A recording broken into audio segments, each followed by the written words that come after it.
Friends, അപ്പോൾ നിങ്ങളുടെ വീട്ടിൽ 3 ഫേസ് കണക്ഷൻ ആണെങ്കിലേ ഇതേപോലെ DB ഉണ്ടാവില്ല നിങ്ങളുടെ വീട്ടിൽ. അപ്പോൾ എല്ലാവരും ശ്രദ്ധിക്കേണ്ട ഒരു കാര്യം എന്താണെന്ന് വെച്ച് കഴിഞ്ഞാൽ, ഇതേപോലെ റോട്ടർ സ്വിച്ച് ഉണ്ടാവും. ഇതിൽ ഒന്നാമത്തേൽ R, അതേപോലെ രണ്ടാമത്തേൽ Y, മൂന്നാമത്തേൽ B, ഇതിലാണോ കിടക്കുന്നുണ്ടെന്നുള്ളത് തീർച്ചയായിട്ടും ഉറപ്പ് വരുത്തണം കേട്ടോ. ഇങ്ങനെ ഇല്ലെങ്കിൽ ഇതേപോലെ ചേഞ്ച് ചെയ്തിട്ട് മാറ്റുക കേട്ടോ. R, Y, Bയിലേക്ക് മാറ്റുക. ഇല്ലെങ്കിൽ ഇതെന്ത് സംഭവിക്കുക വെച്ചാൽ ഇതെല്ലാം Rൽ തന്നെ കടന്നു കഴിഞ്ഞാൽ ഒരു ഫേസിലായിരിക്കും കംപ്ലീറ്റ് ലോഡും വർക്ക് ചെയ്യുക കേട്ടോ.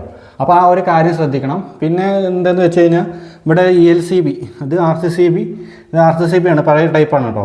അപ്പോൾ ഇത് 30 മില്ലി ആംപിയറിൻ്റെ തന്നെ ആണോ എന്നുള്ളത് ശ്രദ്ധിക്കുക കേട്ടോ. വീട്ടിലേക്കാണെങ്കിൽ 30 മില്ലി ആംപിയർ ഉണ്ടോ എന്നുള്ളത് കറക്റ്റായിട്ട് നോക്കുക. 100ൻ്റെ ഉണ്ടാവും.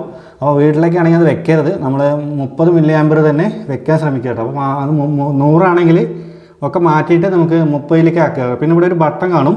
ഈ ഒരു ബട്ടൺ ഒന്ന് അമർത്തി കഴിഞ്ഞാൽ ട്രിപ്പ് ആവേണ്ടതെന്നുള്ളതും ഒന്നുകൂടി ടെസ്റ്റ് ചെയ്യാം കേട്ടോ. അപ്പോൾ ഇത്രയും